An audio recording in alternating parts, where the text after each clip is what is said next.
Olá, amigos da TV Cidade, estamos aqui com mais um Cidade Aberta, num dia muito esperado por muitos companheiros, porque temos hoje esse ícone farroupilense aqui, que é caxiense, mas se tornou farroupilense por opção, Senair Gomes da Silva.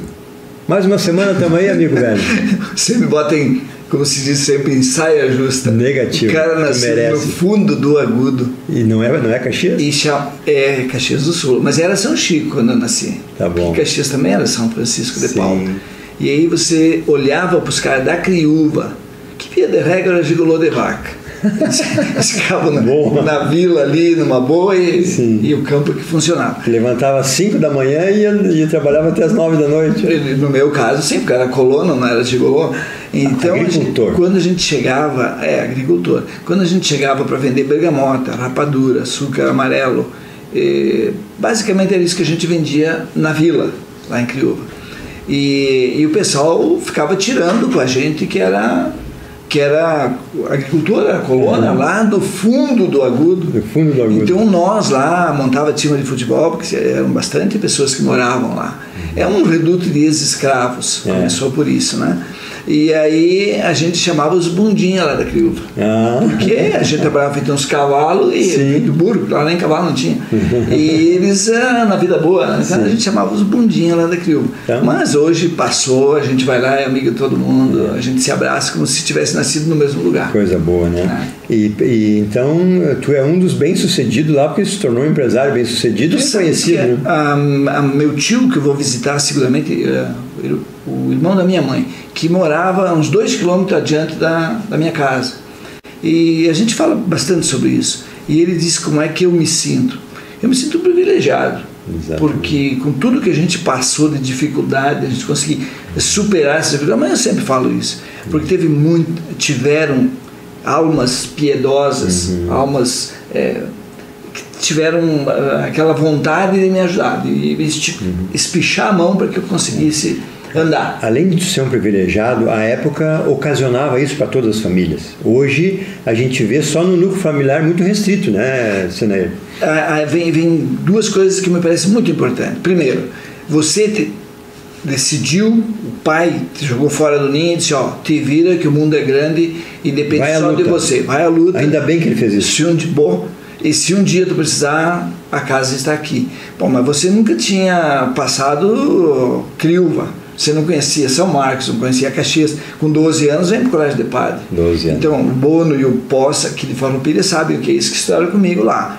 E eles já eram bem mais civilizados que eu. Eu era bem mais moravam nos arredores de Farroupilha. E eles moravam aqui, um ali na Jance e o outro logo aqui para baixo. Então, esse período de adaptação foi muito triste, foi muito traumático. Marcou. O que fez tu ficar um homem forte. Olha, eu acho que as dificuldades da infância te moldam para a vida toda. Então, eu brinco sempre com a minha família que se eles tivessem passado 10% do que eu passei em termos de dificuldade, desafios, eles nunca reclamariam de nada. Como eu faço na minha vida, para mim não tem dificuldade nenhuma. Não tem bola perdida. Não, a dificuldade já passei. Agora vamos aproveitar a vida, vamos tocar o barco. Então eu cumprimento com o pessoal lá. Todo mundo me deu uma força, todos me ajudaram. Eu tive ainda com a minha prima, outro dia a gente ficou conversando bastante tempo, que fui professor dela e tal. Até tu agradeceu no programa anterior. Exatamente. Aqui os três, então, foi bacana, né? E eles têm essa admiração, essa professora que eu te falei também aqui no programa. Um orgulho para eles, né? Porque de lá de onde eu saí, teve mais um rapaz que foi professor, está se aposentando, já se aposentou como professor no Murial de Anarec. Mas 10 anos depois, naquele momento, quem nasceu na década de 50 ali, não saiu ninguém para estudar e seguir um outro caminho, não sei, a agricultura, e vir trabalhar em Caxias dentro das fábricas. Então isso aconteceu, muita gente saiu de lá e se deu bem, construiu sua própria casa. Da minha galera aí, já tem diversos que já faleceram, né? Infelizmente, né? Porque o cara que eu fugi de lá com 16 anos, então com 12, mas voltava nas férias para a fabricação do açúcar mascavo, que se chama agora mascavo, na época era açúcar amarelo, que de vez em quando saía meio preto. Era o boi fazendo... O boi fazendo a volta. Saiu melado? Saía a primeira guarapa, a gente botava num forno, sempre o fogo aceso embaixo, dia e noite, semana toda, e aí a gente dava uma limpada naquele, né? Depois, quando estourava que ia derramar, a gente tinha que abanar, como chamava. Depois, quando no ponto certo que você pegava com a colher, botava na água e espichava, era a puxa-puxa. Mais um pouquinho era o ponto, você já recolhia e botava num... E aí ficava um cada lado, chamava de coxo, mas é um recipiente feito... Lá em Porto Alegre era tacho. Mas era redondo? Sim. Não, lá tem que ser o tacho até preparar. A hora que você tira do tacho, você tem que colocar. Ele é uns 3 metros comprido, que se faz dentro do tronco de uma árvore. Tipo uma gamela? É tipo uma gamela, mas só que o tronco fica inteiro. E aí, um cada lado ali, para isso. Tu viu que eu sou de Porto Alegre, mas eu conheço essa lida, hein? Eu comprava melado em Santo Antônio da Patrulha para fazer rapadura, que eu fui rapadureiro com 15 anos. E fazia puxa-puxa. Mas tu já botava um pouquinho de leite condensado ou ainda não tinha? Não, nem existia isso. Mas leite de vaca, se você colocar também fica bom. Sim, sim. No meio da rapadura ali, se colocar, fica bom. Descobri isso muito tempo depois. Rapadura, que daí a gente fazia o torrão alvorada. Olha só. Que aí tinha o torrão gaúcho, que era o mais famoso. É aquele que tu deve ter comido, né? Não. Porque tinha todo o Rio Grande do Sul. Sim, mas lá não chegava. Chegava lá saía, rapadura. mas lá saía o material. Então não entrava. Uma rapadura. Tu acha que eu ia admitir lá a concorrência? Era uma rapadura com rótulo vermelho. Olha só. Lá o rótulo era uma palha de milho amarrado com a própria imbira natural que a gente produzia lá também. Tu viu só? Nós passamos a metade do primeiro tempo falando de coisas boas. Muito que tu sabe que as pessoas, né, que nos encontram na rua e comentam, até pelo celular, que o que eles gostam disso aí é de causos. Porque assim, a tua realidade é a minha dos anos 50, que eu sou de 53 também, né? É de muitos companheiros. E mesmo nós estando em distantes localidades, a nossa vida é a mesma. E tu sabes que uma outra coisa que me chama a atenção, na nossa época não tinha essa comunicação. Tu trocava gibi, tu jogava peão, jogava bolita. Você em Porto Alegre? Não, Cinco Maria, as gurias jogavam. Quer dizer, os brinquedos eram os mesmos. Mesmo com toda essa distância, a onda era a mesma. Não na velocidade de hoje, né? Mas sabe o que a gente jogava? Tu não conhece. Paraguaia. Não, nunca vi. Tu botava uma pedrinha lá no canto, e aí tu pegava cada um com 3 ou 4 pedrinhas. Quem derrubava fazia ponto. Aquela pedrinha ficava Era uma bocha feita de pedra. Porque não tinha outra coisa. Sim. E o futebol se jogava quando alguém, que o pai todo ano matava uma vaca, mas é só uma vez por ano. A bexiga? Ele ia buscar no campo e enchia a bexiga. Mas a gente esquecia que tinha que deixar ela na água. Aí ela secava no sol. Quando você jogava a próxima vez, furava, rasgava. Porque se deixasse na água, não. Eu joguei com bexiga. Bexiga, lima verde. Sim. Porque se fosse madura, rachava na primeira. Laranja verde. Quando não tinha, tocou um limãozinho mesmo. Mas era assim, era muito difícil. Aí apareceu uma bola de borracha. Tu dava um chute, ficava o sinal da bola e ficava tudo roxo. E o dedão? O dedão, então, todo mundo de pé descalço. Então, eram essas brincadeiras. Sim. Eu conheci bicicleta. Mas era mesmo em Porto Alegre, isso que eu estou dizendo, era mesmo em São Paulo. Sim. Mesmo com a defasagem de tempo, a onda parece que é a mesma. É que hoje foi para dentro da sala, né? Foi para frente do computador. Isso me entristece. A lata de azeite que fez aquela rodinha com arame para puxar. Lata de azeite? Mas lá se usava uma lata de azeite por ano, porque era só para fazer a salada. O resto era banha de porco. Quem tinha o carrinho era o cara. Era o cara. Não, e a bicicleta, apareceu uma vez o cara lá de bicicleta, pô, mas como assim? Né? Que trem é esse? A gente conheceu a bicicleta, já era barbado. A minha foi com 14 anos que o meu pai me deu a bicicleta. O nosso meio de transporte era um burro velho. E você tirava o burro velho da zorra, puxar pedra, zorra, alguém vai lembrar do zorra. É um galho de árvore, uma forquilha de árvore, coloca as madeiras atravessadas na forquilha pregada, e aí você coloca as pedras em cima e o burro puxa, arrastando. Então nem imagina, pega uma pedra ou um toco, tranca tudo. E ia para fazer as taipas. Então essa zorra, aí tu tirava o burro velho da zorra, botava meio saco de milho na garupa e até Criúva, são 14 quilômetros, e voltar mais 14, só que era um pouquinho mais leve, o milho se transformava em farinha de milho. Sabe que então, toda vez que eu vou pra praia, que eu passo ali, eu me lembro de ti, cara, porque tu fala tanto nesse lugar aí, que eu ainda quero entrar um dia lá. O dia que tu falar com o Ricardo Loy, a gente fez o tour, inclusive na mulada que o pinico, sabe o que é o pinico? Aquele esmaltado bonito, branco, estava pendurado no teto da loja lá, que se chama Bolicho lá, se chama Armazém, né? A fronteira é Bolicho. É do meu tempo também. Então, eu fazia entrega de caminhonete dos ranchos. As pessoas iam lá comprar, pegavam aquela concha, botavam um saco de papelão, de papel, né? Papel pardo aquele, enrolava, só fazia o rancho e depois a gente ia entregar. Olha só. Então o Ricardo Lau ficou impressionado com o que ele viu, porque tem um boliche desse, um armazém desse, 2 na Mulada, e lá no Agudo não tem mais, lá já está mais moderno, né? Que legal. Lá já chegou ao supermercado? Lá já, não, eles pegam, tem carro agora, vem até Criúva, até São Marcos, faz o rancho de volta. Normalmente São Marcos, né? Mas mudou muito. Sim, o modo de se viver. Eu chego lá nos meus primos, eles sabem mais do que acontece na TV do que eu aqui. Claro, mas eles estão conectados direto. Tem tempo, e agora chegou até a internet lá. Sim, estão conectados. Então agora estão ligados no Zap Zap. Zap funciona. Eu fico muito feliz com isso. E, Senaíro, uma notícia boa, voltando para a nossa atualidade. O Bolsonaro garante que nós vamos ter a 5G. A 5G, cara, imagina a 4G a 1000, a 5G então vai matar pau, né? E o mais importante, nas escolas. Nas escolas. Todas as escolas vão ser interligadas. Isso, precisa. A juventude hoje não atura mais aquele quadro, né? Ainda tem alguns ainda, infelizmente, né? Teve o seu valor. Claro. Teve a sua importância. Da época era aquilo. Talvez em alguns exemplos ainda tenha a sua importância. Claro. Porque a gente precisa fazer esse paralelo ainda, porque a criança tem dificuldade de imaginar de onde vem tudo isso sim. recebe pronto. Essa transição eles não fizeram. Não fizeram. Não.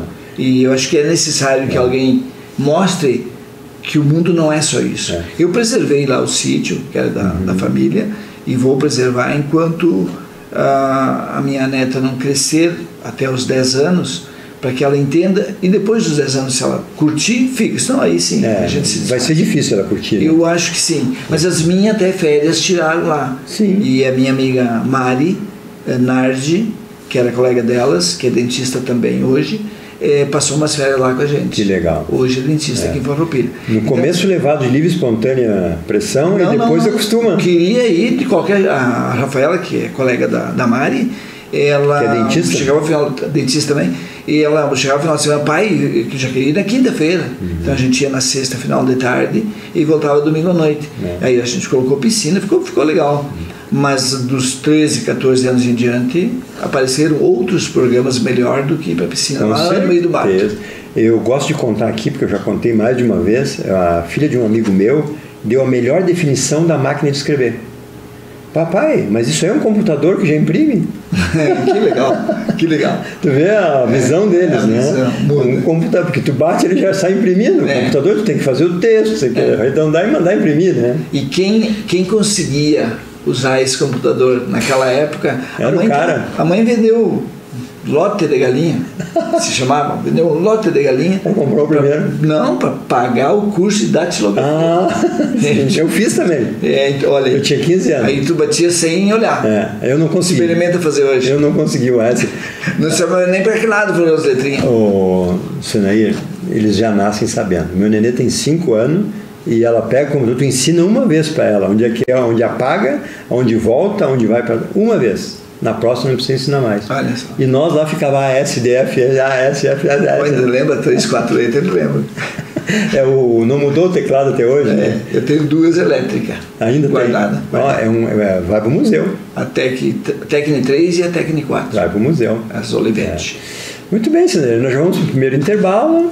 Falamos de boas amenidades, né? Que coisa boa a gente rever isso aí. O pesado ficou para depois. Não existe pesado hoje em dia, né? O nosso estado está passando... Nosso paquiderme está com dificuldade. Aí. Nós vamos morrer e vamos continuar falando desse assunto. Eu não sei se eu morro no Rio Grande, já tenho minhas dúvidas. Vai, sim. Era meu sonho de vida, mas não sei. Para o Paraguai tu não vai mais.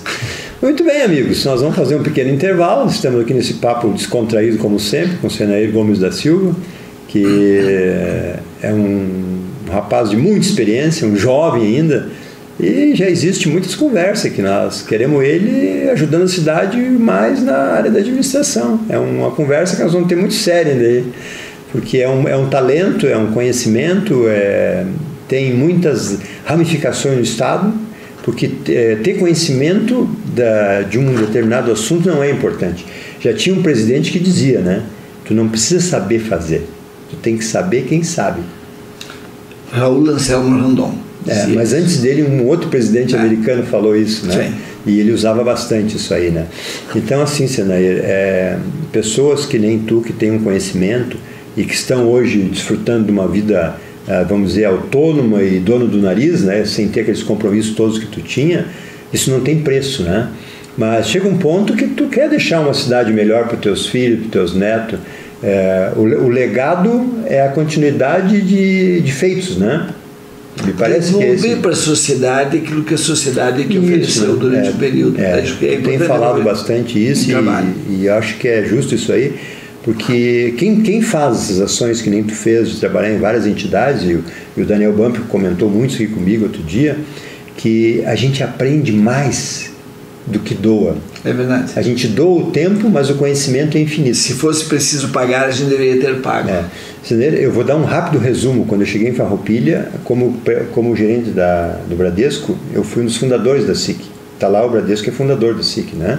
Porque eu via desde então que era uma maneira do banco se integrar à comunidade, né? Saí do banco, fui um sócio da SIC antes de ser sócio dos sindicatos calçados, né? Praticamente passei por todas as entidades, menos o Lions. O resto praticamente eu passei em todas, né? E todas eu aprendi muito. Contribuí bastante enchendo o saco, sendo aquele cara crítico, aquele cara dando ideias, né? Que às vezes tu dá uma ideia muito antecipada, tu vira louco, né? E depois o Enéas acontece. Às vezes tarde. Voltamos em seguida com mais Cidade Aberta, hoje com o Senair nesse papo descontraído, produtivo e de muito conteúdo sentimental e instrutivo. Voltamos em seguida.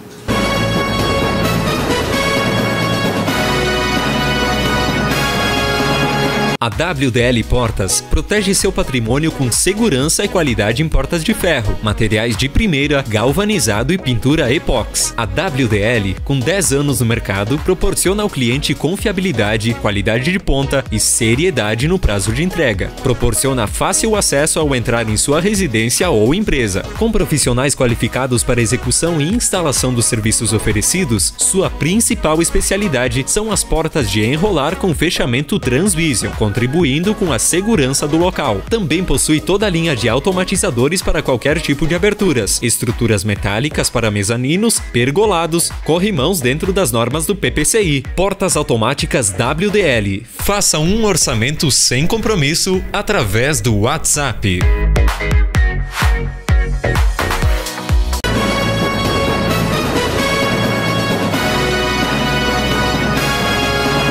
Voltamos, amigos, com Cidade Aberta, nesse papo descontraído e construtivo com Senair Gomes da Silva.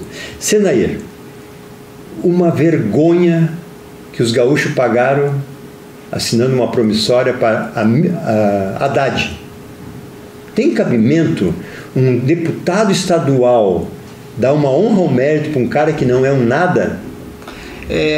Eu já falei isso em outras oportunidades, que o Luiz Fernando Mainardi, prefeito 2 vezes de Bagé, ele não é o maior culpado. Ele está na dele de colocar na vitrine, na medida do possível, os seus pares. E ele é um petista histórico. Então, nada mais natural que ele tente trazer um Fernando Haddad, que teve 40 milhões de votos. Mas aí já, vamos dizer assim, não representa Haddad, representa o Lula, que enquanto preso era um herói. E que para o Rio Grande do Sul ele é um nada para nós, o Haddad. O Haddad, Lula, Dilma não são nada para nós. A Dilma ainda era, infelizmente. Sim, mas se criou aqui, atual, se criou aqui. Olívio é o culpado de ter botado ela na prefeitura no começo da carreira política dela. Mas de todos eles eu ainda, até porque às vezes que eu encontrei o Olívio, eu admiro ele como pessoa humana, sabe? Então às vezes que eu conversei com ele, é um homem simples, um homem sindicalista, claro. Mas perdeu a credibilidade comigo a partir do momento que ele disse que o Lula é um coitado que está sendo injustamente. Mas ele tem que fazer esse papel. Eu acho que ele é partidário, pronto. Mas não é digno de cidadão. Mas assim, voltando ao... Sim, a vaca fria, o Haddad. Uma vez eu conversei com ele mais que uma vez. Ele queria que construísse câmaras frigoríficas, fabricasse câmaras frigoríficas, colocar em caminhões, que ele faria um transporte de Bagé a Brasília, carne, no primeiro mandato do Lula.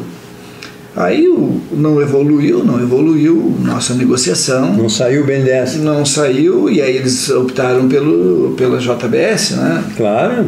Ali o buraco é mais embaixo, Sim. ou mais em cima. É só bilhões, né? Ali o negócio é diferente. E aí eu fiquei me perguntando, depois do fato, fiquei me perguntando, por que sairia carne de Bagé, atravessar todo esse trecho até Brasília? Se Goiás está do lado ali. Ali do lado. Então eu fiquei impressionado com isso. Qual será o esquema? Eu nunca descobri. Interesses, diria o Brizola. Mas tudo bem, deixa para lá, vamos ao fato. O Mainardi, então, chama Haddad. Mainardi, deputado estadual. Estadual, que foi prefeito já 2 ou 3 vezes em Bagé. Aí eu fiquei pensando, quem é Haddad? Eu sei que ele foi prefeito de São Paulo e saiu quase a pedrada. Abaixo de... sei que ele era professor da USP, a imagem da USP no meu olho não passa. Eu fico muito triste. Pichações, quebradeira, fumou... Gente pelada nos corredores, vamos usar o termo pelado. Pelado? Nu? Tá, nu. Nu fica muito bonito, é coisa feia. Tá bom. Então assim, andando, a gente sabe, não precisa repetir aqui, todo mundo sabe o que é a USP, o que é as universidades. Aqui ainda tem um certo nível, aqui no Rio Grande do Sul também está feio. Também caiu. Aí a gente vê um moço que é doutor em filosofia. Muito bem. O ministro da Educação que mais ficou no poder. Ele passou por 2, 3 governos do PT, ele passou direto. Eu acho que ficou, sei lá, é o ministro que mais ficou. Bom, aí ele é formado em Direito, economista. Tá, mas se ele é um economista, foi prefeito de São Paulo, a Dilma no mínimo teria que ter escutado ele, como o Mercadante também é um economista.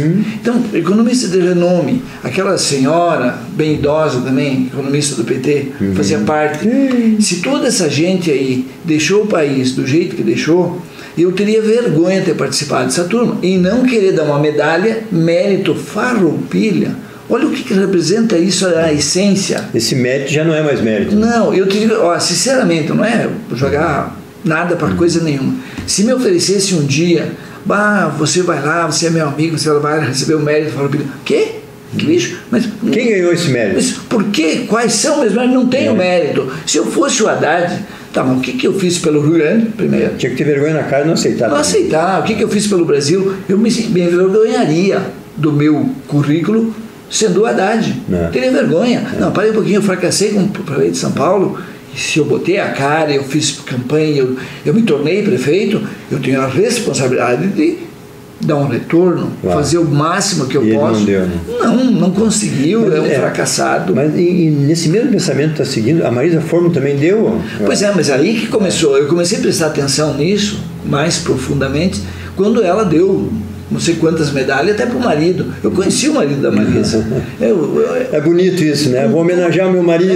Mas com todo respeito, o seu Dalfovo é um cara, gente finíssima. Sim, como cidadão. Não, é Fórmula, não Dalfovo, Fórmula. A gente, é um Senair lá da Terceira Légua, ou da Terceira não, lá não sei como é que é o nome. Eram vizinhos, era ali, depois o local não importa. Não importa, mas ele era marido, né? Era marido. Uma pessoa simples, mas qual é o currículo? Aí que eu vou perguntar. O que você fez pelo Rio Grande? Então, marido da deputado. Tem tantas pessoas, e vamos combinar, tem muitas pessoas no Rio Grande que merecem isso. Pessoas que se destacam em todas as áreas humanas, né? E da administração pública também, que merece uma condecoração. Aí são deixados de lado e trazer vamos falar sério, um nó cego como o seu Haddad. Eu disse na mesma, eu fiz um comentário na segunda-feira passada que ele ia recebeu segunda-feira, dia 9. Semana passada. Dia 9 ele recebeu. Aí no dia 9 mesmo eu fiz um comentário e eu disse que a injustiça que se faz ao dar honrarias para o Haddad, não dar para Fábio Luiz Lula da Silva, o Lulinha. Porque esse tem que ganhar todas as medalhas e todas até a Câmara de Indústria e Comércio de Fábio tem que dar uma medalha para o cara. É o único homem que eu conheço no Brasil que em 10, 12 anos ele saiu de ser funcionário de um zoológico a ser o maior empresário, o maior empreendedor do século, do milênio, da década, aqui no Brasil. Então, esse recebe todas as medalhas. Graças ao BNDES e as maracutaias do pai com a Eu não sei exatamente o que aconteceu, só que na terça-feira, eu falei na segunda, e na terça-feira a PF bateu cedo na casa dele. Olha a coincidência. Olha o mau agouro, né? Aí me ligaram na terça-feira, depois do meio-dia, acho que 2 ou 3 pessoas me ligaram, dizendo com certeza que a rádio que eu falo é escutado em Brasília. Olha só. Aí já foi escutado em Brasília, a Rádio Mil ia em Brasília na época. Não, mas imagina hoje, né? Isso não existe. Mas assim, a brincadeira que as pessoas fazem com a gente, né? Claro. Pô, meu, tu fica falando na segunda, na terça acontece. Eu não quero que os petistas me encontrem na rua e me dêem um pau, né? Não, isso não vai acontecer. Né? Eu não fiz nada disso, eu só falo aquilo que eu penso. Se tiver um deputado que honre dos nossos feitos, sirva de exemplo de nossas façanhas, que é nosso hino, ele extinguiria esse prêmio. Tem que extinguir. Acabou. Tem que, ou remodelar. Não, acabou, isso aí foi a gota d'água, né? Tem mérito farroupilha, tem que ser mérito, sei lá. Não, acabou isso aí. Tu vai ganhar dizendo, quem ganhou esse prêmio? O Haddad, fulano. Para, esse eu não quero. Esse eu não quero. Não quero.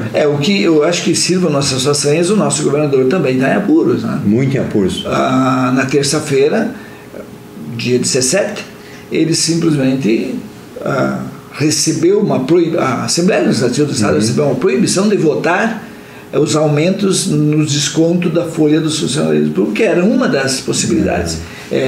O pacote dele previa isso e a Assembleia queria votar. Foi feito na terça de manhã uma reunião bem interessante com os líderes partidários, o governador, o secretariado, para que se votasse, tivesse que fazer alguma alteração se faria, mas precisa ser feito alguma coisa. Não foi feito, o desembargador disse que não pode mexer sem mexer na Constituição. O governador disse que vai caçar liminar e vai tentar que essa votação aconteça. Se tem que mudar a Constituição primeiro, estadual, vai demorar. E o Estado precisa para ontem, anteontem. O Estado está em agonia financeira. Vide nossa estrada há mais de 40 dias. Está em agonia financeira e tem tanta coisa que poderia e deveria e tem que ser mudado. Eu não entendo por que o DAER existe até hoje. Não entendo. Tinha que ter fechado. Já teria que ter fechado há muito tempo. O governador não manda no DAER. Tem uma série de porquê. Então falta também um cara que bata na mesa também, né? Mas não é tão simples assim. Mas você não demite o cara. O senhor que é da área financeira. Eu já fui faz tempo. Tá. O senhor que conhece bem essa área. O que aconteceu com os funcionários da Caixa Econômica Estadual quando ela foi fechada? É isso aí. Onde foram? Para o Banrisul, para dentro da Secretaria tal, YZ. Mas ali esgota o assunto, senão é uma secretaria menos. Tudo bem, mas tem um começo, a despesa praticamente não se extinguiu. Quem não se aposentou foi para dentro do próprio governo, ninguém saiu. Então, a maneira de fazer isso é os PDV, mas que não se busque depois, através de cargo de confiança, manter a mesma, aí fica pior ainda. Ganha em dobro, né? O que tem que mudar no Estado e no país como um todo é que muito menos governo e muito mais cidadão. Claro. Muito enxugar mais a máquina. Enxugar a máquina. Isso aí, não querendo fazer o papel de advogado do diabo, mas a população está a favor desse desembargador. Sabe por quê? Porque o corte está sendo feito no funcionalismo. Falta fazer nos CCs, nos secretários, nos deputados, nos assessores, no judiciário. Por que só sempre no mesmo pobre, sempre no mesmo que ganha menos no que está atrasado? Tem que começar, mas tem que ser amplo, geral e restrito. Só que quem mexe no judiciário é o próprio judiciário. Quem mexe no legislativo é o próprio legislativo. Então, você viu o exemplo daquela Câmara de Vereadores de... Eu entendi, mas deixa eu fazer um adendo aqui. Se não tem dinheiro para pagar os professores e os policiais, como é que tem dinheiro para passar para o judiciário? Se o cara é coerente, ele tem que tirar uma parte de cada um e dizer assim, olha, tu vai me impeachar? Fazer o quê? Não, se ele fizer isso, ele vai preso. Pois é. Então, assim...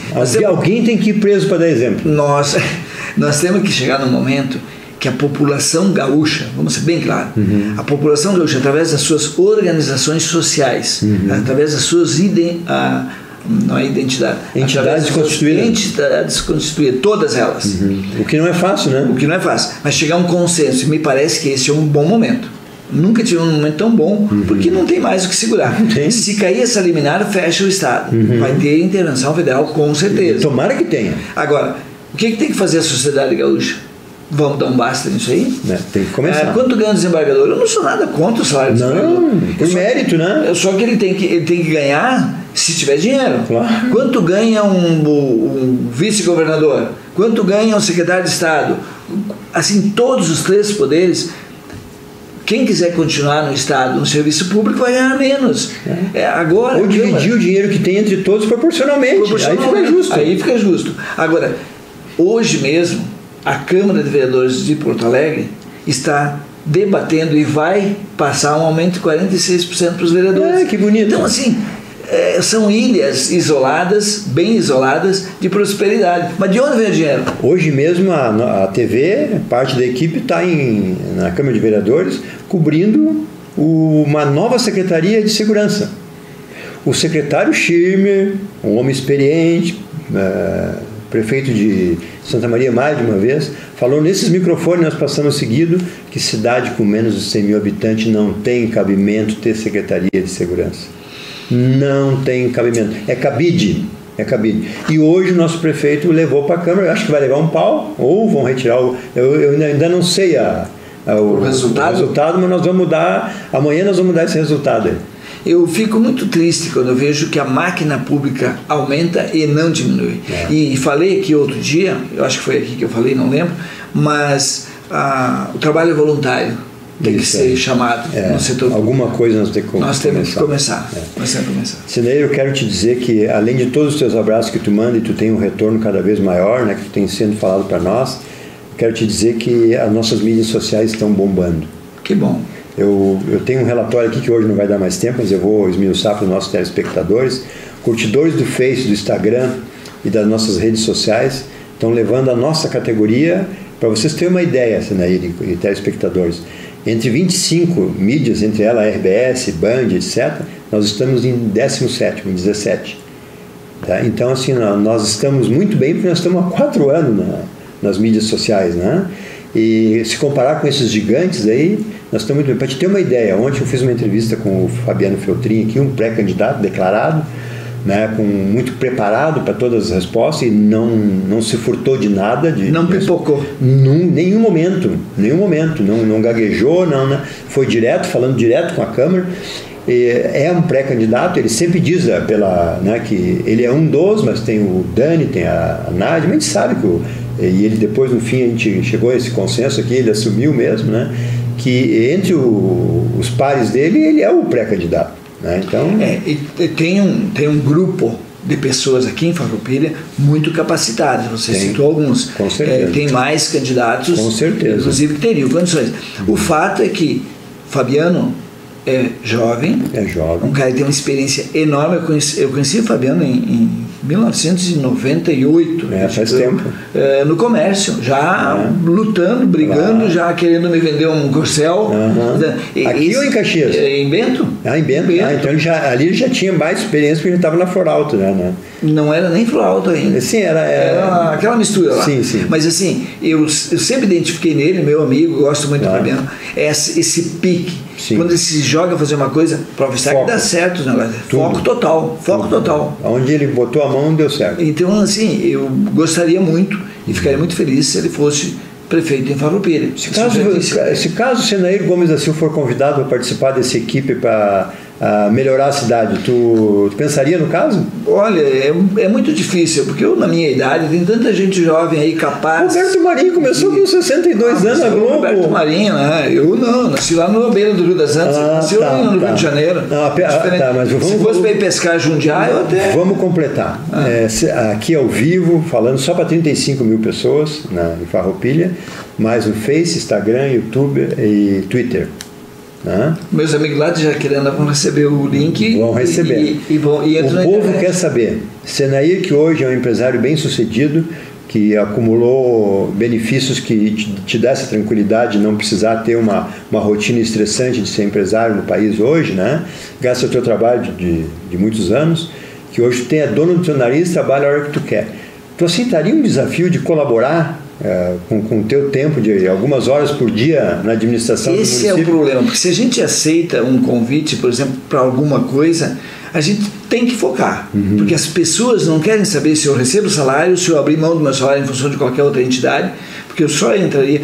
Quando eu entrei num partido político, há 4, 5 anos atrás, pelas mãos de um senador, eu fui muito claro. Senador Lazier. Vocês nunca vão me ver de bandeirinha na mão. Nunca viram. Nunca vão me ver pedindo voto e nunca vão me ver em cargo público. Isso eu disse, e eu sou muito coerente. Tá, mas isso era naquele momento. Tá, mas para um pouquinho. O cargo público que eu chamo é o cargo público remunerado, porque cargo público sem remuneração eu já exerci diversos. Então, se eu tiver que contribuir um dia com o município de Farroupilha, será com o maior prazer, vamos jogar de cabeça. Eu tenho que estar preparado para isso. Preparado já está. Eu tenho que estar preparado. Eu tenho que ver junto à sociedade farroupilense a aceitação do que eu penso sobre aquele trabalho. Porque ou pega todo mundo junto para que as coisas aconteçam, claro. Então tu não vai queimar o filme depois de velho. Não. Querer se meter numa aventura. Não, tem que ser uma coisa bem pensada, bem planejada, que dê resultado para todo mundo. Salário eu não quero. Já foi bem claro. Se tu pegar o salário e for obrigado, pega o salário e dá para o hospital. Isso, exatamente. Já assinaria, o dia que eu aceitasse uma proposta dessa, tá, então eu quero um documento para tornar público e se for preciso a TV vai lá todo dia ver eu entregar o salário para o hospital. Não precisa, nós confiamos no sabe, eu não quero dúvida. Porque às vezes, isso aí é demagogia. Sim. Não, eu posso até ser demagogo, claro. Mas não vou admitir esse rótulo. Sinério, deixa contigo a despedida, teus abraços. A todas as pessoas que de alguma forma conversam com a gente na rua e mesmo por telefone, esse pessoal que eu visito em Jaquirana, Oscarzinho, a Rosângela, a Dauri, a Bruna, a Patrícia. Olha, isso aqui, o Castilho lá, agora esqueci o nome dele. Marido da Rose, pronto. Isso. E assim, então, o primeiro nome dele eu sempre esqueço, só porque ele é bravo. Então, esse pessoal que a gente vai lá se sente em casa, né? Isso é a gente se sente super em casa e isso faz bem. Pessoal lá de Montenegro também, a dona Jéssica, o seu Pedro, a dona Clementina, a gente vai lá e come um arroz com galinha que vale a viagem. Uma boa noite a todos, boa noite não. Bom dia, boa tarde. Até breve a todos e assim, se a gente não se vê, um bom Natal e um bom final de ano. Obrigado mais uma vez pela tua participação conosco aqui. Estamos aí. É sempre uma satisfação ter uma pessoa que nem essa que nos transmite alegria, simplicidade e muito ensinamento. Voltamos amanhã com mais Cidade Aberta e a TV está à disposição em todas as mídias sociais, bombando. Ontem eu comecei o papo, não terminei. Entrevistamos o Fabiano, que se tornou pré-candidato nesses microfones aqui e nessas câmeras. E aonde a gente colocou ontem de noite e hoje, que não faz ainda 24 horas, já passamos de 10 mil alcance do vídeo. Olha. Com mais de 160 compartilhamentos e curtidas, 2 ou 3 CCs que entraram ali dizendo que era blá blá blá, os outros 98% só elogiando, praticamente está eleito sozinho, é o próximo prefeito, Fabiano Feltrin. E que assim seja, um empresário bem sucedido, um empresário que tudo que botou a mão conseguiu e que promete não fazer conchavos e que promete apresentar um plano assinado por muitas pessoas, a muitas mãos, e para reduzir a máquina pública, reduzir cargos e inclusive reduzir salários. Nos CCs é possível, né? Então essa é a promessa que nós queremos, fazer uma gestão transparente. É isso que o Brasil precisa, aqui, ali e lá, principalmente ali em Porto Alegre. Voltamos amanhã com mais Cidade Aberta. Muito obrigado.